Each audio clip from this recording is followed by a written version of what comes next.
Well, that's even where the title comes from, right? Last Tango in cyberspace, in a sense, is the end of something new. And the new that I'm talking about is the feeling.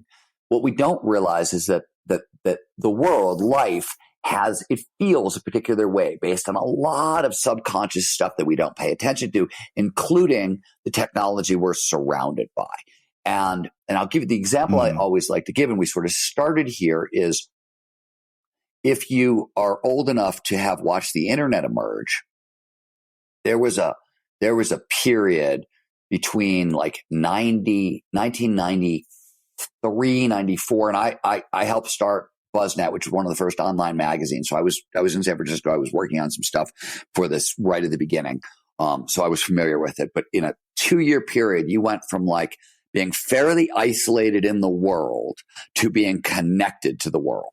And the mind space, the way the world felt, the opportunities, the possibilities, everything massively expanded, and reality felt different. And it didn't feel that way before, and suddenly it felt different. And my point is, the way the world feels to us, the way reality actually feels, is going to radically change.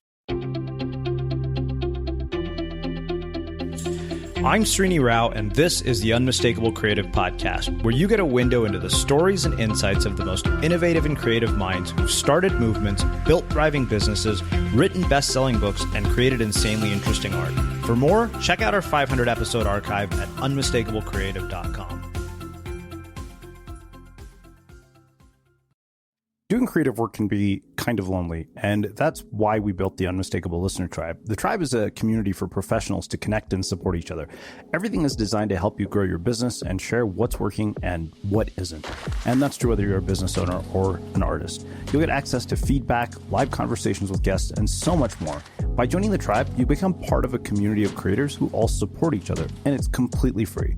Hopefully I'll see you there. Visit unmistakablecreative.com/tribe to join. Again, that's unmistakablecreative.com/tribe.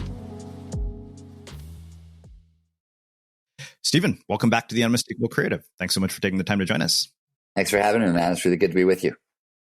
Yeah. So you're back here, I think, for the third time, which to me always says a whole hell of a lot about somebody when we have them as a guest multiple times. You have a new book out, Last Tango in Cyberspace, which we will definitely talk about. But before we get into all of that, I want to ask you something that I don't think I've asked you before, and that is, what did your parents do for a living, and what impact did that end up having on the choices that you've made throughout your life and your career? That is so funny that you just asked me that.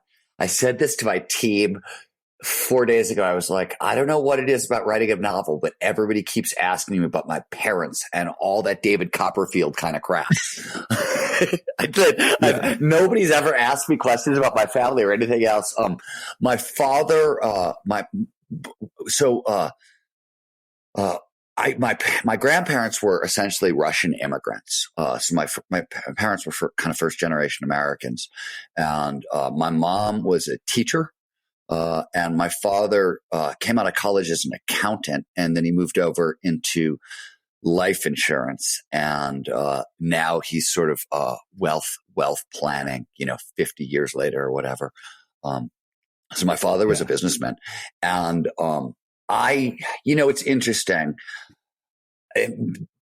My father and I really did not get along from a very early age. We're really close now, but we were not close till I was about 25, and we had a lot of problems. And my father, I think, he just wanted, he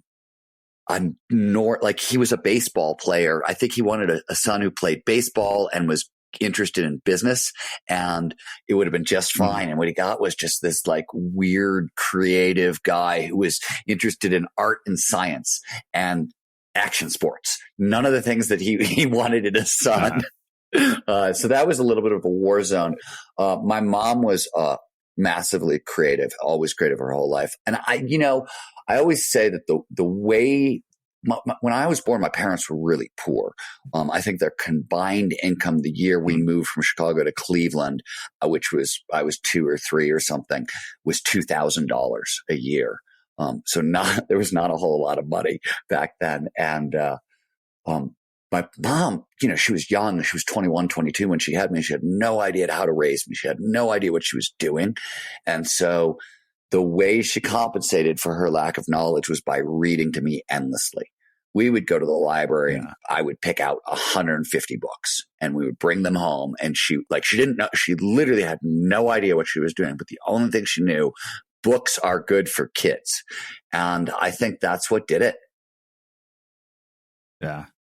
What changed with your dad for you guys to finally get past, the sort of tension that you had? And also, being from an immigrant family, what kinds of messages did they give you about careers, particularly because, you mentioned you were poor. And I know that in our last conversation, you talked about the fact that one of the 3 fail points for most people who are aspiring to be creatives and make a career out of being creative was the fact that you do have to endure poverty for some period of time. Yeah, it's I always say the first impossible that most people achieve, right? When you in a small I impossible, not capital I impossible, but the first oh my God, is as a creative, especially, it's how do you get paid for being creative, right? That's the first mountain you always have to climb, and it is an impossible mountain. It is an incredibly difficult mountain, and everybody's got to climb their own mountain because there's no real roadmap. So that's tricky. What happened with my father was interesting. So what happened with my father is Michael Jordan happened, believe it or not. So I was a bartender out of college and through grad school and whatever. And I think this was in the year between college and grad school, and the Chicago Bulls, both of us were from Chicago, were in the finals. And I want to say it was the second time the Chicago Bulls were in the finals. Now, I had never even seen a basketball game almost in my entire life, had zero interest in basketball, but was tending bar at this bar. And the owner decided he was going to wheel in a big screen TV to show the finals. And I had never seen Michael Jordan before, and I had never really seen basketball at all. It took, I watched one game and I went, what the hell is going on? This guy is defying the laws of gravity. I'd never seen anything like it. With my, massive interest in peak performance, it caught my attention. And Michael Jordan happened. And what happened was I became a basketball fan, and my father and I had something neutral and not violent to talk about. So we could have conversations that didn't end in arguments, because every conversation we had up to that point, be them about politics or what I was going to do with my life or take your pick, my choice and girlfriend, usually ended up in a massive argument. So what actually happened was we got a neutral topic that we could talk about. And my father knew more about it. So, here I was for the very first time in my life calling my dad saying, hey, basketball, Michael Jordan, tell me about this dude. What's up? And we built it on top of that. So in a sense, Michael Jordan saved my relationship with my father. Remember more, improve your focus, and multitask better. Hum is a brain sharpener that helps you do all 3. Hum's wearable boosts your working memory and will be available in late 2021. Sign up to be notified when Hum launches and to learn more about the science behind Hum at thinkhum.com. That's thinkhum.com. Hum is designed for healthy adults and should not be used if you're pregnant, have cognitive impairment, implanted devices, or a history of seizures. The Hum patch is not intended to diagnose, treat, cure, or prevent disease. To learn more, go to thinkhum.com. Look, staying healthy isn't easy. Watching your diet, hitting the gym, avoiding stress. But a good night's rest helps boost your overall health and wellness. And it couldn't be easier. The new Sleep Number 360 Smart Bed is the only bed that effortlessly adjusts and responds to both of you. The result? You wake up ready for anything. Proven quality sleep is life-changing sleep. And now, the new Queen Sleep Number 360 P5 Smart Bed is only $17.99. Save $600. Only for a limited time. To learn more, go to sleepnumber.com. Sound plays a much bigger role in our lives than most of us even are aware of. An EPOS podcast powered by audio tells stories behind the sounds we hear every day, sounds that inform, entertain, educate, get our attention, influence our behavior, and save our lives. Randy Zuckerberg and her guests explore how audio shapes our experience and how pioneers are creating the sound of the future. You know all those sounds from your devices when you're using apps or receiving text messages or anything else online? Well, it turns out somebody actually has a job doing that. Randy talks to the experts behind these sounds to find out about the work that goes into designing what she calls those sonic logos. As a podcast host, I think a lot about how sound impacts us, whether we're hearing it on a podcast or from a notification on a phone or from some app we're using. And if you want to learn more about the impact that sound has on our lives, listen and subscribe to EPOS's Powered by Audio on Acast, iTunes, Spotify, or wherever you get your podcasts.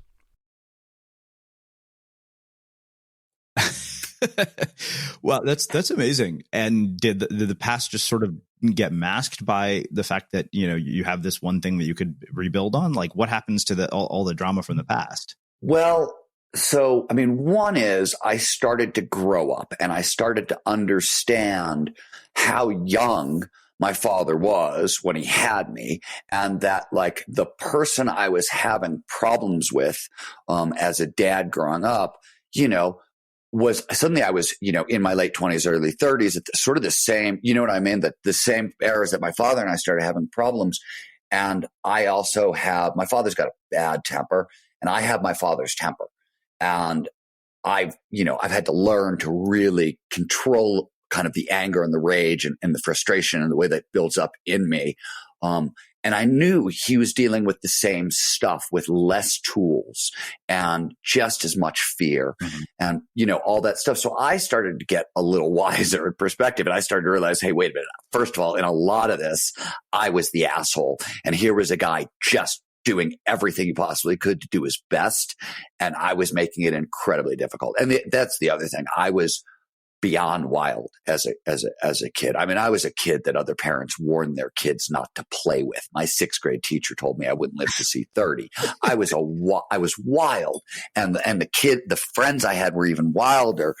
And, you know, by the time I was in my late 20s, a lot of those people had been killed one way or another. And you started, or they were in jail, or they were, other bad thing happened. And you start to see, oh, wait a minute. My father used to say, you know, little choices add up and it all matters. And I came to realize he's really, really right, but it's almost impossible to see that at the time. The other thing is I got the hell out of Cleveland, Ohio, and I was just a weird punk rock kid in Ohio in the 70s, 80s and early 90s. And people don't think about this anymore. And this is something that's actually a lot in Last Tango in Cyberspace, right? Is the fact that the internet and MTV and cable TV, it made it safe to be a weirdo in the suburbs, or to be a weirdo, you know, in smaller towns, or to be, you know, outside of a handful of urban cities. It was not safe. I was in a fight every day from the time I was 13 or 14 to the time I was 17 or something. I mean, there was a lot just for having weird hair and earrings. So there was getting out of Ohio was huge, right? That mattered as well. So I think it was a lot of those things. And, you know, my parents were Russian Jews basically. So like the big battle, you know, was often over, girlfriends and what religion they were. And I was an agnostic atheist, you know what I mean? And I never understood any of that. It turns out that eventually went away also as well. Like they got over a lot of those as time passed, those kind of early prejudices that they sort of came into life with started to evolve also. Wow. What did they encourage certain careers? Like, were there any things they told you should avoid or anything like that? My mother, we were laughing. Both my parents didn't want me to be a writer. I was discouraged actively, violently, from being a writer at almost every step. Somebody got in my way pretty much every time I tried to take a step forward into this career, probably until I was out of grad school, but I mean, like in crazy ways. And my parents were no different. So it wasn't that I didn't get encouragement at home. I got encouragement nowhere. I got active discouragement everywhere I went. I don't know if they thought I was going to be a doctor or a lawyer, because whatever like dreams they had for me, you know, I was a punk rock. It's really hard to look at your, 16-year-old who's got a mohawk and earrings and be like, especially at that era, be like, oh, he's going to grow up to be a surgeon. You know what I mean? Like I sort of shattered those dreams pretty early on, I think, before they could really take root. But I think they just wanted me to be happy more than anything else. And just, they knew how damn hard it was to make a living. And it's, I don't think anything can prepare you for kind of how shockingly difficult it is to make a living unless you're going to work for somebody else, right? That was never going to happen to me other than being a bartender. I started working when I was 11 years old and I never really had a boss.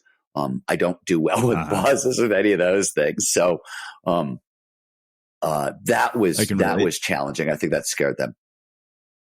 Well, I remember very distinctly one thing that you and I were talking about when I met you at Zero to Dangerous was you said you're always somebody's bitch, even if you're a freelancer or working on your own, that stayed with me. And I thought, yeah, you're right. Even if you're writing a book with a publisher, you're kind of their bitch. No, because the thing is, man, the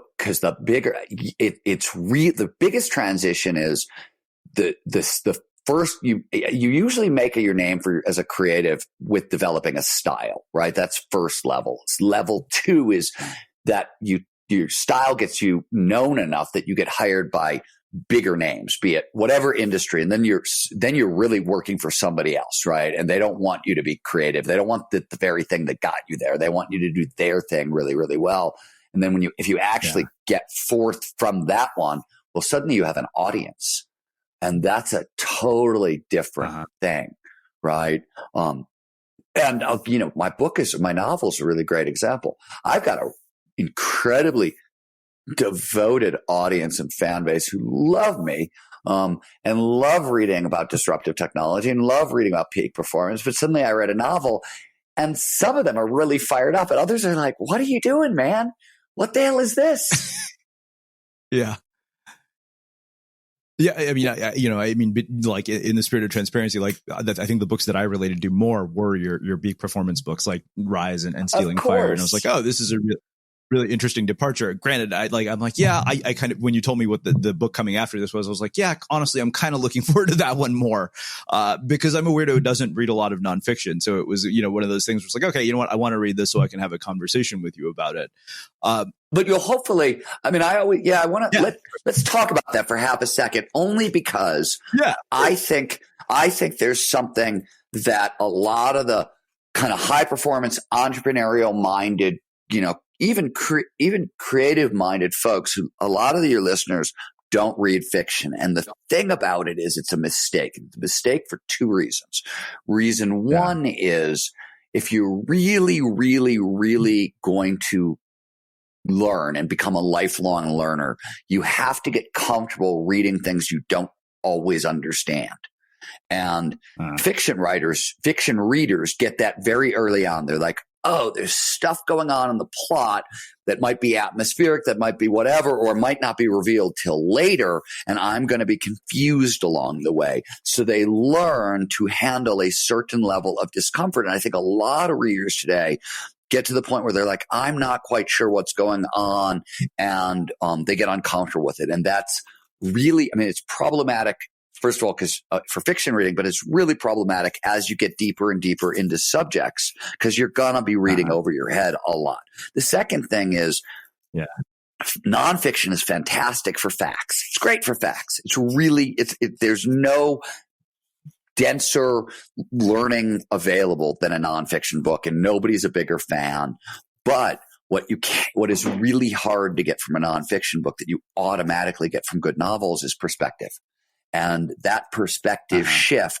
And the reason is, with nonfiction, your ego never goes away as you read the book. Your prefrontal cortex is sort of activated. You're thinking as you know what I mean? With fiction, stories slip past the ego. They literally do. Like the narrative kind of weaves it way. That's how it's so easy to get lost in a movie or in a television show or a good book. And what's happening is you're literally sneaking past the ego. So the information is sort of getting in at a deeper level, and it causes a big shift. You get empathy for characters. You get a whole bunch of stuff that you can't get from nonfiction really very easily. It's very, very difficult to do it with nonfiction. And that's something that, I think is incredibly valuable, especially as a creative thinker. You need to have your head kicked sideways, and you need to be forced into seeing things from other perspectives. And I think it makes me a much kind of wiser, smarter, better thinker as a result. So for me, it's 3 nonfiction books, 1 fiction book, 3 nonfiction books, 1 fiction book. And that's how I always do it. I will follow that advice given your track record with your books. So speaking of which, before we get into Last Tango, what in the world prompted your whole interest in peak performance, and when did the whole action sports thing begin? Well, I tell this story a lot. So I apologize. Some of your listeners have heard me tell this story before. I will, it's funny that you haven't heard it, considering how well we know each other at this point. But I became a journalist in the early 1990s, and I was never really around other journalists, by the way. I was in San Francisco at this time, but I had never really been around real journalists. I was sort of figuring it out. And the one thing I figured out early on is, oh, wow, it's really competitive here, and you have to exploit your curiosities. And the things that was deep, one of the things I'd always been an action sport athlete. I was a skater. I was a skier. I was a windsurfer, and then I became a surfer. So I was deeply interested. I just wasn't very good. But action sports were starting right there. So the X Games was happening, the Gravity Games. And if you could surf and ride, or ride and rock climb, or ride and snowboard, or whatever, there was work. And I couldn't do any of those things particularly well, but I was desperate for work, and I was really curious. And so I basically lied to my editors, telling them I was much better than I really was. And I was lucky enough to spend the better portion of a decade chasing professional athletes, mostly back then extreme, or what became action adventure sport athletes around mountains. And I broke everything because I wasn't a professional athlete. And I'm chasing professional athletes. Yeah. And there was this thing, especially, this was such a rowdy, irreverent, punk rock, insane group of people. Like, I always say that, like, my childhood compared to, like, go to a party with, like, professional extreme athletes who are in their 20s. Like, it's you've never seen anything so wild. Like, because these people have, their risk tolerances are so through the roof. You have no idea what goes on in the name of fun. And, I was chasing these guys around mountains. So I broke, I think by the time, the grand total right now is like 83 different things between, 83 serious injuries total in my life. And I think 60 or 70 of them happened in that 10-year period, like 70, I think it was 73. I tried to count recently, broken bones and whatever. And that meant I would take a lot of time off. So what would happen is I would snap this or that, and I would have to take 4 or 5 months off, 3 months off or whatever. And then I'd come back, and the progress I saw didn't make any sense. It was leaps and bounds kind of stuff. It was like stuff that was absolutely impossible, never been done, never going to be done. Human beings will die if we try to do this. It wasn't just being done. It was being iterated upon. And this caught my attention. I was like, oh my God, these guys are not only doing the impossible, they're doing it on a regular basis. And one thing that caught my attention is I knew these people. These were like punk rock, rowdy, irreverent folks without a lot of natural advantages. A lot of them didn't have a ton of education. A lot of them came from really broken homes. A lot of them had almost no money. And yet here they were on a regular basis, extending the bounds of what was possible for our species. So that, one, what the hell am I looking at? What is going on? And it didn't make, even back then, to the journalists who were covering it, what was changing year to year or season to season, a rate of change that sports progression is slow and it's steady, and it's not supposed to start going exponential. And that's what was going on. So what the hell, where was this coming from? And that, by the time that led me into flow, I was curious. I was fascinated. I wanted to understand what was going on. And I was curious in every domain. Right. I mean, one of the things about being a journalist, especially in my early years when I was just covering everything, I met everybody. I mean, in the 90s, there was not a rock star, movie star, even a lot of politicians. I met all these folks. And as a result, I was around a lot of people who were capable of incredible levels of excellence. I got to see not only up close and personal in action sports, but I saw it in a lot of other industries along the way: technology, science, Hollywood, culture, music, all that stuff. So, and I started to, I started to realize that there was, when you get to the, upper 5%, upper 1%, there were differences, right? You could tell. And I got to the point that I was really good at, like, I could meet people and I could tell you, I'd have a sense, 10 years from now, they're going to make they're going to be able to continue this and they'll make a real contribution. I wasn't bad. I was really good at predicting, like, also ahead of time, like where the cutting edge and who was full of shit and who was actually doing legit work that was going to change the world. And I had a nose for that. So I saw a lot of that as well.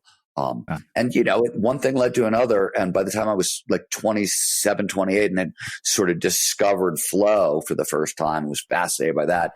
It all came together. I was like, oh, this is what these guys are these men and women are harnessing to pull this stuff off. This seems a commonality, and, it sort of exploded from there, shall we say. Remember more, improve your focus, and multitask better. Hum is a brain sharpener that helps you do all three. Hum's wearable boosts your working memory and will be available in late 2021. Sign up to be notified when Hum launches and to learn more about the science behind Hum at thinkhum.com. That's thinkhum.com. Hum is designed for healthy adults and should not be used if you're pregnant, have cognitive impairment, implanted devices, or a history of seizures. The Hum patch is not intended to diagnose, treat, cure, or prevent disease. To learn more, go to thinkhum.com. This episode of the Unmistakable Creative is supported by RemoteWorks, a podcast that tells extraordinary stories of teams that made the shift to flexible working. If there's anything that last year taught us, it's that the way we work has changed forever. And in each episode of RemoteWorks, host Melanie Green tells an insightful story about how people and companies are adapting. She talks about the very problems that all of us are dealing with. Last season, in Preventing Burnout, people learned about the challenges and rewards of working remotely during the pandemic. Now, I don't know about you, but I have definitely felt that there are days when I am burned out, and sometimes I don't even know when I'm done working because it's all I do. A recent study found that 75% of workers have experienced burnout, and 40% said their burnout was a direct result of the pandemic. But what if we don't know the signs of impending burnout? You'll hear firsthand from someone who has been through burnout, as well as get expert advice on how to recognize it and what you can do to prevent it from happening. In this season, RemoteWorks explores several other topics related to the new world of work. For those of you who are baseball fans that are missing those days of eating overpriced hot dogs and drinking oversized beers, they pull back the curtain at Major League Baseball for a glimpse of how America's most beloved pastime is working remotely. You'll hear how the MLB has had to adjust just about everything that they do, from new rules about how we gather to virtual fans in stadium. You'll get to look at how they've embraced this new world of flexible work. I recently listened to the Burnout episode of the RemoteWorks podcast, and here's what I thought. Melanie does an amazing job bringing in diverse perspectives from experts and people who are dealing with the issues these experts are trying to solve. It's basically a combination of great storytelling with practical advice that you can apply to your life or your work. So search for RemoteWorks anywhere you listen to podcasts. Thanks to RemoteWorks for their support. So have you ever downloaded a file to your computer and drove yourself insane trying to find it? It's a bit like tearing your whole house apart to find your keys, only to realize they were in your pocket, except you never actually find the files. I don't know about you, but this not only drives me crazy, but it causes me to waste a ton of time. No matter how many Dropbox folders you set up or how you organize your files, somehow the system just falls apart. You kill your productivity just looking for stuff. So a few weeks ago, I learned about a new tool that helps you organize everything in one place and find the content you need 10 times faster. It's called Charlie.ai, and it automates your ability to organize files and find them. And now I use it for everything, from storing invoices to contracts, and I can find whatever I'm looking for in seconds. And in the spirit of transparency, I love this product so much that I asked the marketing director at Charlie if she'd bring me on as an advisor. Charlie.ai is like a real-life assistant for your content, but with the power of AI. And you can try it for free at charlie.ai/podcast. Again, that's Charlie, spelled CHARLI.ai/podcast. Yeah, no, I mean, like I said, I had the good fortune of spending, 2 days with you, and even knowing everything I knew, despite reading your books, I was really honestly just blown away by how much I learned in those 2 days that had a fundamental improvement and made me completely rethink the way that I even worked. So, I think this will actually make a nice segue to Last Tango. But when you look at creative people, what is it that you were able to see, and particularly in creatives, that where you could say, okay, you know what, 10 years from now, this person's contribution is going to be significant, or this person is full of shit? Like, what was that differentiator? And then how did that translate to Last Tango? Okay, so I don't know how to explain. So literally, the answer to this, I am the most, you know me, I'm a hardcore rational materialist. I like heavy science-based answers. But You and me both. I'm about to answer a question in a way that I cannot explain it, but this is what I noticed. The people who were significant contributors, if you spend time around them, it always felt like they made their own weather. And I can't explain it other than there was a singer-songwriter named Jim White, who you probably have not heard of. But there were a lot of singer-songwriters in the 80s and the 90s, and he ended up contributing to a massive amount of culture. There's a couple of movies that have been made about him, and his sort of his impact on the Southern storytelling tradition, blah, blah, blah. He had ended up having an outside impact, especially from where he started. And I remember his songs are all like dark and weird and depressing and strange.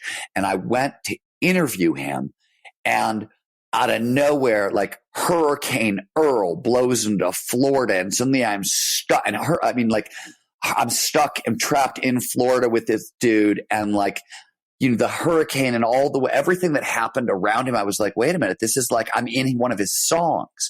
And every time I would go spend time with this dude, stuff that he would sing about was happening in his life, and you'd leave him and you'd be like, oh my God, that's the weirdest luck ever. And it doesn't it was his own. And I remember meeting Peter Diamandis for the first time, and it was the same thing. It was just like there was a force of will that somehow seemed to alter the universe just in a little, and you could get a taste for it.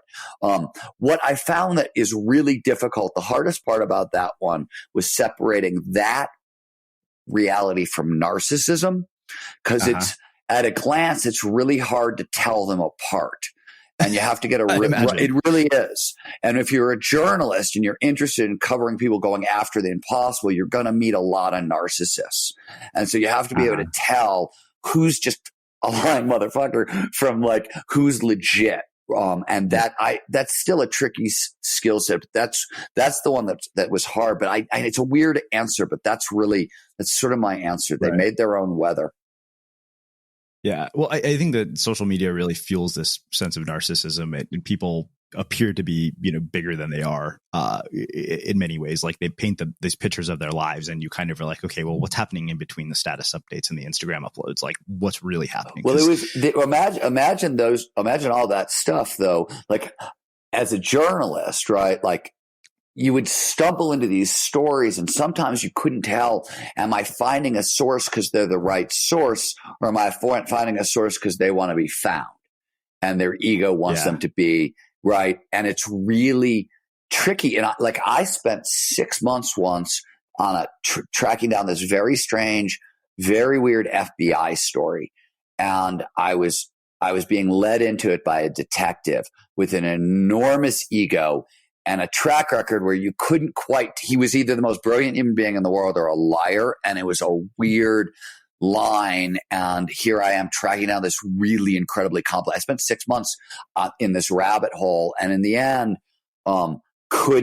his information was always tilted just too much in favor of him to get to the bottom. And I had to walk away from the story. So you can lose a lot of time as a journalist down those rabbit holes.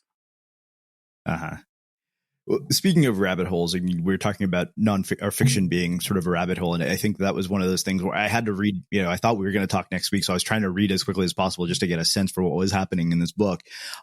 So how much of what went into Last Tango was shaped by what you've gotten to see, by being up close to Peter and the things that are happening around that? Because, even your descriptions of the jobs that people had and sort of the world that we live in was really kind of, it was like, whoa, this is where we're headed? Like some of this is weird as shit. Yeah, and how much of it is here's the truth of the matter. Yeah. I think I wrote the book for two reasons. But one of them was, I had been writing a lot of books about disruptive technology, right? Abundance, Bold, Tomorrowland, Stealing Fire on a Certain Level is a little bit about technology. And then I was already researching this new book with Peter And in all of these books, I had to, because the book's got to make sense, right? You got to tell the story essentially one technology at a time, one innovation at a time. But that's not the future. And a lot of people kept saying, Stephen, hey, what's the future? What does it look like? Blah. And I never made any predictions. But the questions stayed with me really deeply. And I kept saying, and I was like, you know what? What is the future? Because it's not one technology at a time, one innovation at a time. It's all these things at once. So literally every single thing in the book, with two exceptions, is true, meaning it exists in reality. It's either in a lab somewhere or it's already out in the world, just not evenly distributed. So it's in other countries and we don't get a chance to see it. So everything in the book is real, and everything in the book, you have to understand that the current rate of technological acceleration puts us on course to experience essentially 100 years worth of change over the next 10 years, 100 years worth of technological change. So think back, right, to the world where it was in 1917 and then or 1919, excuse me, and whirl that up to 2019. Think about that much change and then go, oh, wow, that's going to happen in the next 10 years because of exponentially accelerating technology and these growth curves. And holy crap. So 5 years from now, which is when the book is set, 5-6 years from now, you're still looking at about 30 years worth of technological change at a scale that we are used to. So it's an incredible amount of change cracked into a small period of time. You were going to say? Yeah. So paint a picture of that future for us. Well, you just have to understand that, like, things like, for example, like augmented reality. Augmented reality is going to start, hitting the world hard this year. Same thing with virtual reality, but augmented they're building an information layer between where we are now and regular reality. Like, you're going to walk down the street in New York, you're going to be able to put on your smart glasses, and it's everything from the building's history, or to a custom designed tour guide of this city, to, things that pop out at you. If you're hungry and your favorite food is Chinese food, suddenly all the Chinese food restaurants are going to start glowing on the street, kind of thing. Is that level of personalization. It's, that's coming in the next year or two. So this is an entire new layer of reality that doesn't exist. It's going to start showing up in the next year or two. Is just one example of things that are changing. Artificial intelligence is sort of the biggest example. Autonomous cars are rolling out on our streets this year. Every major car company has an autonomous division. This autonomous taxis, autonomous Ubers. We're going to have flying cars. The first flying cars are slated to hit streets by 2023. Blockchain is getting woven through pretty much of all of our major utilities. Things along those lines. Yeah. These are all changing really, really rapidly. Yeah. I think the thing that struck me most was just how this fundamentally shifts human dynamics and human interaction. When I was going through the book, I was like, whoa, these are very strange things that we like. Somebody has a job, called an empathy tracker, which I thought was the strangest thing. So explain to me how all of this is going to impact human relationships, because I think that to me is really kind of, we've seen sort of the dark side of how this is affecting us when it comes to social media, right? Where we're connected yet isolated, and you have all sorts of problems that have arisen from this. As somebody who studies flow, that it's just caused all sorts of attention problems. I mean, you and I were talking about the fact that you're on Facebook like once a month. And my thought was, well, Stephen Kotler, New York Times bestselling author, was on Facebook once a month. I think I'm good with not spending any time on it. So explain to me how this is going to shape human behavior and human relationships. Well, that's even where the title comes from, right? Last Tango in Cyberspace, in a sense, is the end of something new. And the new that I'm talking about is the feeling. What we don't realize is that the world, life, it feels a particular way based on a lot of subconscious stuff that we don't pay attention to, including the technology we're surrounded by. And I'll give you the example I always like to give, and we sort of started here, is if you are old enough to have watched the internet emerge, there was a period between like 1993, 94, and I helped start BuzzNet, which was one of the first online magazines. So I was in San Francisco. I was working on some stuff for this right at the beginning. So I was familiar with it. But in a 2-year period, you went from like being fairly isolated in the world to being connected to the world. And the mind space, the way the world felt, the opportunities, the possibilities, everything massively expanded, and reality felt different. And it didn't feel that way before, and suddenly it felt different. And my point is, the way the world feels to us, the way reality actually feels, is going to radically change. Now, the interesting question you raised is, one of the things, are we going to get more lonely, more isolated, more separated, or are we going to come together in interesting ways? And I think there are arguments that say that technology, the isolating aspects of technology, are going to start to diminish. And so one thing that's all the way through Last Tango is emotional computing. But emotional computing is everywhere right now, and even built into, this is in the book as well. LiDAR sensors that are sitting on top of autonomous vehicles gather about 1.5 million data points per second, but about 120 of those data points that it's looking for is human expression, human emotion. And the reason is, if you're an autonomous taxi and you're driving down the road and there's a pedestrian 100 yards down the road, and you need to know, are they going to jump into traffic? If they're angry versus they're calm, well, angry means their probability of jumping into traffic is even higher, right? So these cars, and we've had, computers can read human emotion. In Stealing Fire, I wrote about Ellie, the first artificial intelligence psychologist built out by the Defense Department to help identify early warning signs of PTSD in soldiers. And, that was 5 years ago, and Ellie could already, she was diagnosing early warning signs of PTSD and depression, I think at 81% accuracy, better than psychologists and social workers. And this was 5 years ago, right? So that capability is being built into everything, right now, which is interesting. So our computers, right, our AIs, our robots are getting more emotionally intelligent at the same time that we're moving into a VR world that is going to come complete with haptics and avatars and a lot of things that make us, really feel present in these worlds. And you can now sort of feel touch in these worlds. David Eagleman, Stanford neuroscientist, good friend of mine, has built a device that turns sound into touch, and he's building it, it's sort of like a kinder, gentler cochlear implant for the deaf. And, but it's being also used by Philip Rosedale inside of, Philip Rosedale built Second Life, the first virtual world, and he's got a new one called High Fidelity.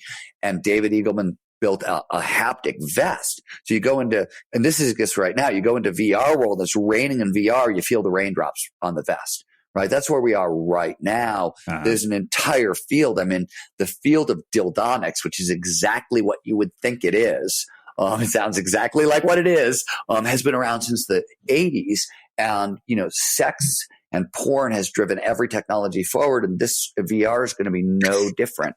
But so what you're going to get out of this is ways to transmit very intimate sensations through the internet. Right. Like that's what's coming. And I mean, through virtual reality, this is in the next 5 years, this stuff is here. So will it make us more lonely? Will it bring us together? I don't know. I don't know what the answer is, but I do know that it's going to change the way reality feels. And it's going to change us at a really deep and fundamental level. And one of the reasons I can say this with confidence is I'm a different dude today than I was before the internet. Right? If you have the kind of, if you're an ambitious motherfucker like me, and suddenly a technology like the internet comes along and you're like, oh my God, I can communicate with the world, things start to shift, right? And there's a whole generation right now of people who are like me, who are much younger than me, who are coming up right now. And they're like, oh my God, I might really want to dent the universe. And suddenly I can speak to people at a level of kind of connection and transmission of feeling. I mean, think about the art and the creativity and what's going to be possible when we start to be able to send experiences in a sense. Wow. So that's interesting. Yeah. It's funny you say that because like I am very much like none of what I do would have been possible 10 years ago. So much so that I was written off as the lazy, unmotivated employee. And, like I was like, oh, being given these tools is like letting a kid in a candy store. Like, I think that but I've jokingly said that, like if somebody came back from like 1990s and they're like, okay, you looked at what the billions of people have chosen to do, they might assume that we're in a state of idiocracy. It's like, wait a minute, let me get this straight. You watch people live their lives online. You publicly share every pointless detail of your life. And this is considered a good use of time. Like I always say, it's funny. I always tell people magazines were the internet before the internet. Yeah. So, and the 90s saw this because the means of production went, because of Apple more than anything else, suddenly went wide, right? So the 90s, punk rock entrepreneurs, my friends, were starting magazines right and left. And these were glossy, high production. There was money. And so like the whole thing that happened with the internet and websites and blogs, and now with podcasters, like I watched, the first version was magazines. And it happened in the 90s, a little earlier on. And that was the wave I sort of rose to prominence in a sense. And so absolutely I saw firsthand, and I owe my entire career to kind of the democratization of weird means of production. Yeah. Wow. This has just been really, really fascinating and wild in ways that you're talking about virtual reality, actually. And I remember I took Peter's Singularity course because he had a version of it that was available online. And I remember him describing what virtual reality would look like in the future. And the thing that I never forgot that he said is, so think about it right now. He said, you have screen resolution on televisions, as I think we're almost at 6K, but he said the human eye processes images at 8K. And he said, what will happen at that point is that when screen resolution and the human eye are processing images at the same resolution, he said, then you're basically going to be in virtual reality and you actually won't be able to tell because the brain can't distinguish between, is this person real or is this a projection? Yeah, it's an interesting question. And one of the technologies we're writing about, you want to talk about mind blowing. And this isn't in Last Tango because it's not going to happen until 2030. But the holodeck from Star Trek is being built right now. And I mean, this is not fantasy. Like some of the biggest guys in Hollywood are doing it, and they've already got holographic projectors that can be scaled up. They believe by 2030, at like Disney Worlds and starting to be in the homes of the really wealthy, and then starting to go wide, right? You're going to get holodeck experiences, and they're using, this is crazy, but they're using ultrasound to give objects heft. So it turns out you can use ultrasound waves to make, it doesn't really you're going to pick up a banana on your holodeck and it's not going to feel like a banana, but it's going to feel like something. It's going to be an object that you can interact with, even though it's virtual, and it's going to feel like something. And they're using ultrasound for that. Okay. By 2030, I can create, Westworld. I mean, what? Yeah. Wow. This has been really, really amazing and thought provoking, and makes me want to go back and reread the book a second time because I think I read it a bit too fast just to prep for our conversation. One, of course, final question for you, which is how we finish all of our interviews. What do you think it is that makes somebody or something unmistakable?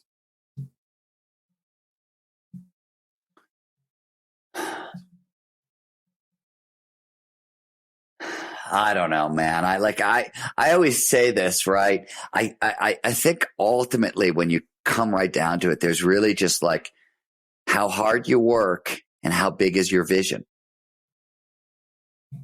And I think, you know what I mean? That's sort of the only point I have. So it's the intersection of those two things. Yeah. I think I think it's impossible to understand how hard unmistakable people actually work, how unbelievably they do, how much energy actually goes in. And, two, they don't have the same brakes on reality that a lot of people have. So their vision is really, really big. And those two things together are pretty hard to stop. I think that's what makes somebody unmistakable. Awesome. Where can people find out more about you, your work, the new book, and everything else that you're up to? Last Tango in Cyberspace, Amazon.com is where you go for that bad boy. And StephenKotler.com is where you go for everything else. And one thing I've been trying to tell this to people because it's buried and I haven't managed to change it yet. But if you go to the words section on the website, the video tab is hidden under there. There's probably 10 hours of free content there. Almost everything we've talked about a little bit, there's probably videos there. And there's also the rabbit hole. It's literally called the rabbit hole. It's a tab. And so if you want to learn more about exponential technology, go down the exponential technology rabbit hole. If you want to learn more about flow, go down the flow rabbit hole. Everything's sort of like curated for fun learning. So there's just hours and hours and hours of like interesting fun hidden on that website. So I've decided I'm going to start talking about it so people actually go notice it because nobody goes to websites anymore. Awesome. And for everybody listening, we'll wrap the show with that. Thank you for listening to this episode of the Unmistakable Creative Podcast. While you were listening, were there any moments you found fascinating, inspiring, instructive, maybe even heartwarming? Can you think of anyone, a friend or a family member who would appreciate this moment? If so, take a second and share today's episode with that one person because good ideas and messages are meant to be shared. Look, staying healthy isn't easy. Watching your diet, hitting the gym, avoiding stress. But a good night's rest helps boost your overall health and wellness. And it couldn't be easier. The new Sleep Number 360 Smart Bed is the only bed that effortlessly adjusts and responds to both of you. The result? You wake up ready for anything. Proven quality sleep is life-changing sleep. And now, the new Queen Sleep Number 360 P5 Smart Bed is only $17.99. Save $600. Only for a limited time. To learn more, go to sleepnumber.com.